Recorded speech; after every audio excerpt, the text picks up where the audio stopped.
Hello guys, welcome to max TV. ఈరోజు మనతోనున్న guest ఎవరు అంటే విస్లావత్ బన్నీ. ఇతని స్పెషాలిటీ ఏంది ఇప్పుడే నేను చెప్పలేను, ఎందుకంటే తన ఇంట్రడక్షన్లోనే మీకు తెలుస్తుంది. అయితే తన అంబిషన్స్ ఏంటి, దేనికోసం తను ఇంతగా కష్టపడుతున్నాడు అనే వివరాలన్నీ కూడా నేను మీ ముందుకు తీసుకురావాలన్న తపనతోని తనని ఇంటర్వ్యూ చేయడం జరుగుతుంది. సో చూద్దాం. నమస్తే బన్నీ. హాయ్ అక్క. బాగున్నావా? బాగున్నాను అక్క. నేను మీకు చెప్పడం మర్చిపోయాను, తను నా జూనియర్, సబ్ జూనియర్. ఎక్కడి నుండి వచ్చావు నువ్వు? సో నా పేరు వచ్చేసి బన్నీ. నేను కామారెడ్డి జిల్లా అండ్ గుండారం గ్రామం నుంచి ఇక్కడ రావడం జరిగింది. సో నాకు తెలిసిన ఇన్ఫర్మేషన్ ప్రకారం అయితే నువ్వు రాక్ క్లైంబింగ్లో తోపు అని, అంటే అతి కఠోరమైన పర్వతాలను కూడా నువ్వు అవలీలగా ఎక్కేస్తావు అని. అంటే మనకు తెలిసిన విషయమే. ముందు మాలవత్ పూర్ణక్క అని చెప్పేసి తను మౌంట్ ఎవరెస్ట్ క్లైమ్ చేసి ఎంతో పేరు ప్రఖ్యాతలు తెచ్చుకుంది. తర్వాత కిలిమంజరో, ఈ ఎవరెస్ట్లన్నీ తిని కూడా అధిరోహించడం జరిగింది. సో తన జర్నీ ఎలా ఉంది అనేది మనం ఆయన మాటల్లోనే అడిగి తెలుసుకునే ప్రయత్నం చేద్దాం. చెప్పు బన్నీ. సో బేసికలీ నేను వచ్చేసి నా స్కూలింగ్ మొత్తం గురుకులంలో అయింది. Doctor RS Praveen Kumar sir secretary ఉన్నప్పటి నుంచి. అప్పుడు మాకు పూర్ణ అక్క అండ్ ఆనంద్ సార్ గురించి తెలిసింది. లైక్ ఎవరెస్ట్ ఎక్కారు, పర్వతాలు ఎక్కుతారు, ఇది ఒక స్పోర్ట్ ఉంది, అడ్వెంచర్ స్పోర్ట్ అనేది తెలవడం జరిగింది. సో వాళ్ళు ఎక్కిన తర్వాత ఆ ఫీల్డ్, ఆ క్యాంప్ అనేది కంటిన్యూ అవ్వడం జరిగింది గురుకులంస్లో. అలా వచ్చినప్పుడు నాకు అవకాశం వచ్చింది. నేను అప్పుడు నాగిరెడ్డిపేట కామారెడ్డి డిస్టిక్లో గురుకులం ఉంది, అక్కడ చదువుతున్నప్పుడు అవకాశం వస్తే ఏ క్లాస్లో నీకు ఇంట్రెస్ట్ వచ్చింది? అంటే చిన్నప్పటి నుండేనా, లేకపోతే నువ్వు గురుకులంలోకి స్టడీ కంటిన్యూ చేస్తున్నప్పుడు? నేను గురుకులంలో స్టడీ కంటిన్యూ చేస్తున్నప్పుడు క్యాంప్స్ గురించి, అక్క వాళ్ళ గురించి తెలిసింది. సో అప్పుడు నాకు అవకాశం వచ్చింది భువనగిరికి వెళ్ళడానికి 5 days ట్రైనింగ్కి. అప్పుడు నాకు అవకాశం వెళ్ళినప్పుడు భువనగిరికి వెళ్ళి. ఏ క్లాస్లో వెళ్ళావు? 7th క్లాస్ చదువుతున్నప్పుడు. అంటే నువ్వు అంత చిన్న టైంలోనే ఎలా అసలు మరి? అంటే కష్టం అవుద్ది కదా రాక్ క్లైంబింగ్ అని. అంటే ఎండ వాన ఇవన్నీ లేకుండా కంటిన్యూగా ప్రాక్టీస్ అనేది ఉంటూనే ఉండాలి. ఎలా మరి? నాకైతే ముందస్తుగా మా పీటీ సార్ అండ్ ప్రిన్సిపల్ వాళ్ళు చెప్పడం జరిగింది, ఇలా అవకాశాలు వచ్చినప్పుడు నిరూపించుకోవాలి, ఇట్లాంటి పెద్ద పెద్ద అవకాశాలు ఎవరికి రావు అలా అని చెప్పి పూర్ణక, ఆనంద్ అన్న వాళ్ళ గురించి చెప్పారు. అక్కడ ఇన్స్పైర్ అయిపోయాను. నేను వెళ్ళాలని పట్టుదలతోటి క్యాంప్ కోసం వెయిట్ చేశాను. వన్స్ క్యాంప్ రాగానే నా క్యాంప్కి స్టార్ట్ అవ్వడం జరిగింది. 5 days ఆఫ్ ట్రైనింగ్లో physically, mentally, return exam, interviews, అది ఏదైతే వస్తువులు అవసరం అవుతాయో రాక్ క్లైంబింగ్ కానీ మౌంటైనరింగ్ కానీ అన్ని టెస్టులు జరగడం జరిగింది 5 daysలో. ఆ 5 daysలో నాకు డిస్టింక్షన్ A+ గ్రేడ్ వచ్చింది. అది అయిపోయిన తర్వాత నేను అదే ఫీల్డ్ కంటిన్యూ చేయాలని అక్కడున్న బచ్చినేపల్లి శేఖర్ బాబు అని, ఎవరైతే పూర్ణక్కను, ఆనందను ఎవరెస్ట్ ఎక్కించారో ఆయనను కన్సల్ట్ కావడం జరిగింది. సార్ వచ్చేసి ఈ ట్రైనింగ్ సరిపోదు, ఇంకా ట్రైనింగ్ చేయాలి ఫర్దర్గా వెళ్ళాలంటే అని చెప్పడం జరిగింది. అండ్ నేను దానికోసం నేను మళ్ళీ ట్రైనింగ్ చేయాలంటే డబ్బులు కావాలి. సో దానికోసం ఇంటికి వెళ్ళి ఇంట్లో కొంత అమౌంట్, దాని తర్వాత కొంచెం కూలి పనికి వెళ్ళాను అనమాట. 6-7 thousand కావాలని చెప్పారు. కొంత ఇంట్లో పెట్టుకున్నాను, కొంత నేను బయట వర్క్ చేసుకొని తెచ్చుకొని మళ్ళీ వెళ్ళడం జరిగింది భువనగిరికి, ట్రాన్సెండ్ అకాడమీ ఆఫ్ రాక్ క్లైంబింగ్కి. అక్కడికి వెళ్ళిన తర్వాత మళ్ళీ 5 days ట్రైనింగ్ అక్కడ ఫినిష్ చేసుకున్నాను. మళ్ళీ A+ గ్రేడ్ వచ్చింది. ఫర్దర్గా ఇంకో ట్రైనింగ్ ఇచ్చారు. దాని తర్వాత నేను మౌంట్ కిలిమంజారోకి సెలెక్ట్ అయినట్టు నాకు సెలెక్షన్ లెటర్ వచ్చింది. సో అప్పటికి నేను వెళ్ళడానికి మాట్లాడదామంటే ప్రవీణ్ కుమార్ సార్ అక్కడ లేరు, సెక్రటరీ పోస్ట్ నుంచి వెళ్ళిపోయారు. తర్వాత చూసుకున్నట్లయితే ఇది ఏదైతే కోర్స్ నడుస్తుందో కోర్స్ అనేది ఆగిపోయింది అక్కడికి. ఆ 5 days ప్రోగ్రామ్ ఏదైతే కంటిన్యూ చేశారో అక్కడికి అయిపోయింది. తర్వాత ఏం చేయాలి, నాకు ఇది ఇష్టం, నేను ప్రొఫెషనల్గా ఇది చేయాలని అనుకున్నప్పుడు ఆ సెలక్షన్ లెటర్ తీసుకొని లోకల్ పొలిటీషియన్స్ దగ్గరికి వెళ్ళడం స్టార్ట్ చేశాను. 2022 డిసెంబర్లో నాకు సెలక్షన్ లెటర్ వచ్చింది. జనవరి బ్యాచ్కి వెళ్ళాల్సింది డిలే అయిపోయింది. నెక్స్ట్ ఫెబ్ బ్యాచ్కి వెళ్ళాలి, డిలే అయిపోయింది. మార్చ్లో నాకు స్పాన్సర్షిప్ మా కాన్స్టిట్యుయెన్సీ ఎమ్మెల్యే జాజాల సురేందర్ ఉన్నారు, 3 lakhs గవర్నమెంట్తో ఇప్పించారు. అండ్ ఆ 3 lakhs తీసుకొని నేను సౌత్ ఆఫ్రికా కాంటినెంట్లో హైయెస్ట్ పీక్ మౌంట్ కిలిమంజారోకి వెళ్ళాను. నా యాత్ర వచ్చేసి దాదాపు 28 రోజుల యాత్ర. దాంట్లో కింది నుంచి పైకి ఎక్కడం, మళ్ళీ పైనుంచి కిందికి దిగడం, మొత్తం లోడ్ వేసుకొని పైకి ఎక్కడం, స్టే చేయడం, ఇదంతా అక్కడ అయిపోయింది. దాని తర్వాత మళ్ళీ కంటిన్యూ చేద్దామనే ఆలోచనతోటి మళ్ళీ నేను ఫిట్నెస్ చేసుకొని మళ్ళీ అదే ఫీల్డ్ కంటిన్యూ అవుదామని వన్ సైడ్ స్టడీస్ బ్యాలెన్స్ చేసి వన్ సైడ్ ఇచ్చేస్తున్నాను. అంటే ఇప్పుడు 7th నుండి స్టార్ట్ చేసావు కాబట్టి 10th తర్వాత ఇంటర్ అన్నీ కూడా గురుకులంలోనే కంటిన్యూ చేసావా? అవునక్క. అంటే బయట అవకాశాలు రాకనా, లేకపోతే ఒకవేళ ఇందులో ఉంటే నా అంబిషన్కి కొంచెం గ్రోత్ ఉంటుంది అని? ఎగ్జాక్ట్ అక్క. గురుకులం వదలని కారణం ఏంటంటే ప్రవీణ్ కుమార్ సార్ ఉన్నప్పుడు చేశారు. మళ్ళీ వేరే వచ్చే సెక్రటరీ సార్స్ కానీ మ్యామ్స్ కానీ మళ్ళీ పెడితే ఒకవేళ already I'm in to that profession కాబట్టి ఛాన్స్ వచ్చినప్పుడు ప్రూవ్ చేసుకుందాం అనే ఆలోచనతో మళ్ళీ గురుకులం ఇంటర్ కూడా దాంట్లోనే జాయిన్ అవ్వడం జరిగింది. అప్పటికి ఎట్లాంటి క్యాంప్స్ రాలేదు. మళ్ళీ ఇప్పుడు నేను ప్రజెంట్ డిగ్రీ చేస్తున్నాను. ఇంటర్లో రాలేదన్న ఉద్దేశంతో మళ్ళీ గురుకులమే చూస్ చేసుకుందాం, ఇన్ కేస్ రావచ్చు అనే ఉద్దేశంతో మళ్ళీ డిగ్రీ చేశాను. ఇప్పటికీ కోర్సెస్ ఏది రాలేవు. సో నేను 10th చదువుతున్నప్పుడు నాది గురుకులంలో కిలిమంజారో బయట స్పాన్సర్షిప్తో అయిపోయింది. మా ఎమ్మెల్యే ఇచ్చారు. దాని తర్వాత ఎల్బ్రూస్కి సెలెక్ట్ అయ్యాను. Europe continents highest peak. అయితే అది ఎక్కడానికి నాకు దాదాపు 3 లక్షల వరకు ఆర్థిక సాయం కావాల్సింది ఉండే. చాలా ట్రై చేశాను లోకల్ పొలిటీషియన్స్ తెలిసిన వాళ్ళ దగ్గర. అది కాకపోవడంతో 3 సార్లు వచ్చిన సెలక్షన్ లెటర్ కూడా కోల్పోయాను నేను. దాని తర్వాత ఏదైతే ఇప్పుడు నేను డిగ్రీ చదువుతున్నానో tribal welfare degree college Kamareddy మాది, అక్కడ ఎన్సీసీ ఉందని తెలుసుకున్నాను నేను. ఎన్సీసీలో ప్లస్ పాయింట్ ఏమైతుందంటే ఒకటి డిసిప్లిన్లో వస్తాము, సెకండ్ థింగ్ ఫిజికల్గా స్ట్రాంగ్ ఉంటాము, థర్డ్ థింగ్ వచ్చేసి ఎన్సీసీలో చాలా క్యాంప్స్ ఉంటాయి, పెద్ద పెద్ద క్యాంప్స్. అదంతా సెంట్రల్ గవర్నమెంట్ భరించుకుంటుంది. అట్లా మౌంటైనీరింగ్ కూడా ఉంది దాంట్లో, మౌంటైన్ క్లైంబ్ చేయడం, రాక్ క్లైంబింగ్ అని. అదంతా ఆలోచించి ఎన్సీసీ జాయిన్ అయిపోయాను. ఎన్సీసీ రూల్ ప్రకారం ఎవరైతే క్యాడెట్ సెకండ్ ఇయర్కి వస్తారో ఎన్సీసీలో అప్పుడే క్యాంప్స్ అనేవి వాళ్ళకి ఇస్తారు. నేను ఫస్ట్ ఇయర్లో ఉన్నప్పుడే లైక్ లాస్ట్ ఇయర్ 2024 ఇది కాంగ్యాడ్చే పర్వతం అధిరోహించింది ఇప్పుడు డిగ్రీలో ఉన్నప్పుడు ఫస్ట్ ఇయర్లో ఉన్నప్పుడు. అదే లాస్ట్ ఇయర్ నేను చదువుతున్నప్పుడు అవకాశం వచ్చింది. ఎవరైతే కర్నల్స్, లెఫ్టినెంట్ కర్నల్స్ ఉంటారో మాకు కమాండ్ చేసేవాళ్ళు, ఆయన దగ్గరికి వెళ్ళి మొత్తం ఎక్స్ప్లెయిన్ చేయడం జరిగింది. Sir I'm in to this profession, నా దగ్గర దీనికి కావాల్సిన అంత ట్రైనింగ్ మొత్తం అయిపోయింది, ఇన్ కేస్ పైనుంచి ఏదైనా సెలెక్షన్స్ వస్తే నా నేమ్ రిఫర్ చేయండి అన్నట్టు చెప్పాను. సరే అని చెప్పారు. తర్వాత అవకాశం వచ్చింది. అప్పుడు ఏం చేశారంటే నిన్ను పంపిస్తే మిగతా కూడా లాస్ అయిపోతారు కదా అని చెప్పి అందరితో కూర్చోబెట్టి ఇంటర్వ్యూలు తీసుకున్నారు. 5, 6 రౌండ్స్ ఇంటర్వ్యూలలో ఈ మౌంటైనీరింగ్కి సంబంధించిన టెక్నికల్ నాలెడ్జ్ ఏదైతే దానికి అవసరమో, ఎలా ఉండాలి, ఎలా బతకాలి, అక్కడ ఎలా సర్వైవ్ అవ్వాలి, అవన్నీ అడిగారు. అడగడంలో లైక్ నేను టాప్ చేశాను. దాంట్లో నేను సెలెక్ట్ చేయడం జరిగింది. ఇప్పుడు ఏదైతే ఆంధ్రప్రదేశ్ రాష్ట్రం ఉందో, ఆంధ్రప్రదేశ్ అండ్ తెలంగాణకి ఒకటే డైరెక్టరేట్ ఉంది మనకు సికింద్రాబాద్లో ఎన్సీసీకి. అక్కడ వరకు నా నేమ్ రిఫర్ చేశారు. అక్కడ నుంచి ఒక్కనే రిఫర్ చేసి ఢిల్లీకి పంపించారు ఆల్ ఇండియా సెలక్షన్స్కి. ఆల్ ఇండియా సెలక్షన్స్కి దాదాపు 250 మంది వచ్చారు సెలక్షన్స్కి. ఆ 250 మందిలో 15 బాయ్స్ని అండ్ 15 అమ్మాయిలను సెలెక్ట్ చేయమని పైన నుంచి ఉంది బడ్జెట్. సో ఆ 15 మందిలో నేను టాప్ 2 ప్లేస్ సెక్యూర్ చేసి సెలెక్ట్ కావడం జరిగింది ఆల్ ఇండియా టీం. అండ్ దాని తర్వాత అక్కడ నుంచి 2.5 months మాకు మొత్తం ఆర్మీ వాళ్ళ దగ్గరే ఢిల్లీలో ట్రైనింగ్ అయ్యింది. అక్కడ నుంచి కాశ్మీర్కి బయలుదేరాం, బార్డర్ ఏరియాస్కి పహల్గామ్, సోన్మర్గ్, అక్కడ మాకు ట్రైనింగ్ నడిచింది. అది కాగానే లదాఖ్ వెళ్ళాం మేము.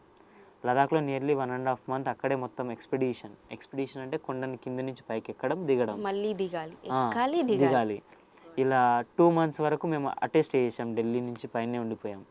అలా మొత్తం ఆ టీంని నేను 1.5 months మొత్తం లీడ్ చేశాను ఆల్ ఇండియా టీంని. ఆ లీడ్ చేసిన తర్వాత సక్సెస్ఫుల్గా కాంగ్యాట్సే 2 అనే పర్వతం ఎక్కడం జరిగింది. ఈ కాంగ్యాట్సే పర్వతము కిలిమంజారో పర్వతం ఎక్కే మధ్య గ్యాప్లో 2023లో నేను బేసిక్ మౌంటైనరింగ్ కోర్స్ అని సిక్కింలోకి వెళ్ళి చేశాను. అది వచ్చేసి 28 రోజుల ట్రైనింగ్ ఉంటుంది. లైక్ ప్యూర్లీ మౌంటైన్స్లోకి తీసుకెళ్ళిపోతారు. అక్కడ మౌంటైన్స్లో ఎలా సర్వైవ్ అవ్వాలి, ఎలాంటి ఫుడ్ తీసుకోవాలి, ఎట్లాంటి క్లోతింగ్ తీసుకోవాలి, వెదర్ చేంజ్ అయితే ఏ ప్రికాషన్స్ తీసుకోవాలి, ఎలా ఎక్కాలి, ఎలా దిగాలనే ట్రైనింగ్ మొత్తం తీసుకున్నాను. అది చూసుకున్నట్లయితే మనకు 2023లో డిసెంబర్ టైంలో, అక్టోబర్ నవంబర్ టైంలో ఒక ఫ్లడ్స్ వచ్చినాయి సిక్కింలో. దాదాపు 17-18 బ్రిడ్జెస్ కొలాప్స్ అయిపోయినాయి అక్కడ. సో ఆ సిచ్యువేషన్లో మేము అక్కడ స్ట్రక్ అయిపోయినాం. సో నార్మల్గా టూరిస్ట్ పీపుల్కి అయితే ఈ సైడ్ నుంచి ఆ సైడ్కి హెల్లీ రెస్క్యూ జరుగుతుంది. మాకు వచ్చేసి మేము మౌంటైనీర్స్ కాబట్టి అక్కడ ఉన్న ఆర్మీ వాళ్ళు ఏం చెప్పారంటే లైక్ మీతో లైక్ మీ పాసిబిలిటీ ఉంటే మాకు హెల్ప్ చేయండి రెస్క్యూ చేయడానికి, లేదంటే ఒక బ్యాంబో బ్రిడ్జ్ అనేది కన్స్ట్రక్ట్ చేశారు. అక్కడ ఒక వీడియో ఉంది. ఆ కన్స్ట్రక్ట్ చేసిన బ్రిడ్జ్ పైనుంచి ఈ సైడ్ నుంచి ఆ సైడ్ క్రాస్ అవ్వాలి. కింద వాటర్ ఫ్లో ఎక్కువ ఉంది. సైడ్కి చూస్తే మొత్తం ఆల్రెడీ వాష్అవుట్ అయిపోయింది. డెడ్ బాడీస్ బయటికి తీస్తున్నారు. ఇంట్లలో మొత్తం మట్టి పేరుకపోయింది. ఆర్మీ ట్రాన్సిట్ క్యాంప్ అని ఉంటాయి కొన్ని, ఒక క్యాంప్ మొత్తం వాష్అవుట్ అయిపోయింది. ఆర్మీ సోల్జర్స్ బాడీస్ కూడా దొరకలేదు. అప్పటికి ఆ సర్చింగ్ ఆపరేషన్లో ఉంది. సో అట్లాంటి బ్రిడ్జ్ పైన మేము వెళ్ళిందే కోర్స్ చేయడానికి అడ్వెంచర్.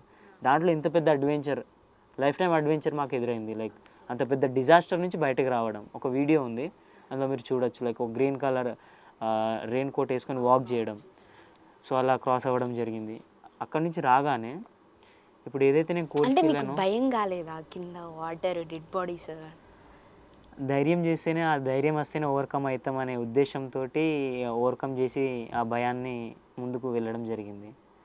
సో ఆ ఇన్స్టిట్యూట్కి వెళ్ళగానే మాకు నేషనల్ లెవెల్ కాంపిటీషన్ స్టార్ట్ అవుతాయి. ఏదైతే కోర్స్ ఉందో ఆల్ ఓవర్ ఇండియా నుంచి వస్తారు ఆ కోర్స్ చేయడానికి, చాలామంది కోర్స్ చేయడానికి.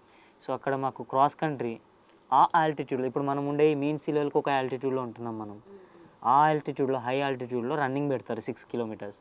దాంట్లో నాకు వచ్చేసి గోల్డ్ మెడల్ రావడం జరిగింది నేషనల్ ఇన్స్టిట్యూట్లో. అండ్ దెన్ అక్కడ స్పోర్ట్స్ వాల్ క్లైంబింగ్ అని ఒకటి ఉంటుంది, దాంట్లో కూడా గోల్డ్ మెడల్ రావడం జరిగింది. లైక్ ఆ నేషనల్ లెవెల్ ఇన్స్టిట్యూట్స్లో రెండిట్లో కూడా గోల్డ్ మెడల్ రావడం జరిగింది. అండ్ ఇది అయిపోయిన తర్వాత మాకు సర్టిఫికేట్ ఒక 2 వీక్స్లో వస్తుంది అనమాట. ఆ 2 వీక్స్లో ఒకసారి నీకు వచ్చిన సర్టిఫికేట్స్ చూపెడతావా మాకు? షూర్. ఇది వచ్చేసి లైక్ నేను స్టార్టింగ్ రాక్ క్లైంబింగ్ చేసినప్పుడు సర్టిఫికేట్ 2019, అప్పుడు స్టార్ట్ చేశాను 18 నుంచి. అండ్ దెన్ దాని తర్వాత దాంట్లో ఇది బేసిక్ లెవెల్ అన్నమాట. బేసిక్ చేసిన తర్వాత ఇంటర్మీడియట్ లెవెల్లో కూడా A+ అనే డిస్టింక్షన్ గ్రేడ్ వచ్చింది. ఈ రెండు కంప్లీట్ చేసుకున్న తర్వాత లైక్ నాకు కిలిమంజారో అవకాశం వచ్చింది, ఆఫ్రికాస్ హైయెస్ట్ పీక్. అండ్ అది క్లైమ్ చేసినందుకు అక్కడ ఇచ్చిన సర్టిఫికేట్ ఇది, మౌంట్ కిలిమంజారో. ఓకే. ఇది అయిపోయిన తర్వాత నేను బేసిక్ మౌంటైనరింగ్ కోర్స్ కానీ వెళ్ళాను. సో అక్కడ A గ్రేడ్ రావడం జరిగింది. లైక్ బోత్ కాంపిటీషన్స్లో గోల్డ్ మెడల్ రావడం జరిగింది ఆ certificate. And then adventure tour operators of India అని ఏ అడ్వెంచర్ జరిగినా లైక్ ఫస్ట్ ఎయిడ్ కోర్సులు జరుగుతాయి. దాంట్లో నేను చేసిన కోర్స్కి ఇచ్చిన సర్టిఫికేట్ ఆల్ ఓవర్ ఇండియాకి ఇది. And both certificate first aid and దానికి సంబంధించినవి. అండ్ రీసెంట్గా 2024లో నేను Mount Kang Yatse 2 all India team represent చేశాను. దానికి ఆల్ ఇండియా సర్టిఫికేట్ నాకు ఇచ్చిన NCC సర్టిఫికేట్ ఇది. అండ్ కిలిమంజారో వచ్చేసి నేను 14 సంవత్సరాలు ఉన్నప్పుడే క్లైమ్ చేసేసాను. ఒక 14 ఇయర్స్ అంటే నువ్వు చిన్నప్పటి నుండి ఓకే ఇంటూ దట్. మరి ఇవన్నీ చేయడానికి ఇంట్లో నీకు సపోర్ట్ ఉందా? మీరు ఫ్యామిలీ ఏం చేస్తుంది? మమ్మీ ఏం చేస్తుంది? డాడీ ఏం చేస్తాడు? మీరు సిబ్లింగ్స్ ఎంతమంది? లైక్ మా ఫ్యామిలీ వచ్చేసి జాయింట్ ఫ్యామిలీ. తాతయ్య, నానమ్మ, అమ్మ, నాన్న, ఒక తమ్ముడు, ఒక చెల్లి. తమ్ముడు చెల్లి పెద్ద ఇంట్లో? నేనే పెద్ద. తమ్ముడు చెల్లి వచ్చేసి స్కూలింగ్ చదువుతున్నారు ఊళ్ళోనే. నాన్న అమ్మ వచ్చేసి వ్యవసాయ కూలి పని చేస్తూ ఉంటారు. అండ్ నాకైతే మోరల్గా సపోర్ట్ చేయడానికి ముందున్నారు. వాళ్ళతో ఎంతైతే అంత నాకు ఇచ్చి పుషింగ్ చేస్తున్నారు, ముంగటికి పుష్ చేస్తున్నారు. సో వాళ్ళు కూలి పని చేసుకుంటూ నువ్వు ఇంత ఎదగాలని చెప్పేసి వాళ్ళ తపన ఎక్కువగా ఉంది అని అంటారు. That's very nice. మరి అంటే ఇప్పుడు మనం ఏదైనా చేస్తున్నాము అని అంటే వెనుకకి డ్రాగ్ చేయడానికి చాలామంది ఉంటారు, రిలేటివ్స్ కానీ మన చుట్టూ ఫ్రెండ్స్ కానీ. అట్లా నీకు డ్రాగ్ అయిన సిచ్యువేషన్స్ కానీ నేను లో చేసిన సిచ్యువేషన్స్ కానీ ఏమైనా ఉన్నాయా? లైక్ స్కూలింగ్ ఏజ్లో ఉన్నప్పుడు అట్లాంటివి అయ్యాయి. లైక్ నీతో అవుతుందా, ఇదంతా అవసరమా అంటే, ఇది ఎట్లాంటి అక్క ఫీల్డ్ నార్మల్ స్పోర్ట్స్తో కంపేర్ చేస్తే క్రికెట్ కానీ కబడ్డీ కానీ ఏదైనా ఈరోజు ఇన్ కేస్ మనం విన్ కాకపోయినా రేపటి కోసం ప్రిపరేషన్ ఉంటుంది. బట్ ఈ మౌంటైనరింగ్ అనేది క్వైట్ ఆపోజిట్. ఒక్క స్మాల్ మిస్టేక్ చేసినా కానీ మన లైఫ్ అనేది ఉండదు నెక్స్ట్ దానికి. ఇన్ కేస్ మొత్తం బ్యాగ్ ప్యాక్ చేసుకొని పైకి ఎక్కుతా వెళ్తున్నాం, ఆక్సిజన్ సిలిండరే తక్కువ పడిపోయింది, ఒక ఎక్విప్మెంటే తక్కువ పడిపోయింది, దానికి కావాల్సిన వస్తువు తక్కువ పడిపోయింది, అప్పుడు పైకి వెళ్ళలేం, కిందికి రాలేం. అదే లాస్ట్ ఎండ్ పాయింట్ అయిపోయింది, లైఫ్ అక్కడికి ఎండ్ అయిపోతుంది. సో ఇట్లాంటి ఫీల్డ్లో నువ్వు ముందుకు రాలేవు. అంత లేదు నీకు ఆ స్థాయి లేదు, అదొకటి నీకు లేదు, నువ్వు చేయలేవు. ఒకటి నీకు ఫైనాన్షియల్గా ఆర్థికంగా నీకు అంతా నీ కుటుంబం పెట్టుకోలేదని చాలా సందర్భాల్లో చాలామంది నాకు లైక్ మానేసేయని చెప్పడం జరిగింది. బట్ అయినప్పటికీ నేను మానకుండా దానికోసమే ఎన్ని దారులు ఉన్నాయో అన్ని దారులలో ట్రై చేసి NCCలో కూడా ఒక ఎక్స్పిడిషన్ చేయడం జరిగింది. That's really great. అంటే మొత్తం అసలు స్టాప్ చేయకుండా ముందుకి రన్ అవుతున్నావు కాబట్టి రియలీ గ్రేట్. కాకపోతే ఇప్పుడు ఏంటి మరి ఇప్పుడు జస్ట్ డిగ్రీ స్టేజ్లోనే ఉన్నావు కాబట్టి ఇంకా ముందుకు ఎదగాలని ఉంటుంది. ఆల్రెడీ ఆల్మోస్ట్ ఎన్ని పర్వతాలు ఎక్కుంటావు? ఆల్మోస్ట్ 3 పర్వతాలు ఎక్కాను. 3 పర్వతాలు ఎక్కుంటావు. ఇంకా ఏమేమి చేయాలని నీ అంబిషన్? నాకు వచ్చేసి 2018లో ఈ ఫీల్డ్ ఎప్పుడైతే ఎంచుకున్నానో ఆ రోజు నుంచి నాకు ఎవరెస్ట్ మీద అనేది ఆ జిద్దు ఉన్నది. లైక్ ఎవరెస్ట్ క్లైమ్ చేయాలి నేను కూడా అనేది. సో అప్పటి నుంచి పెట్టుకున్నాను.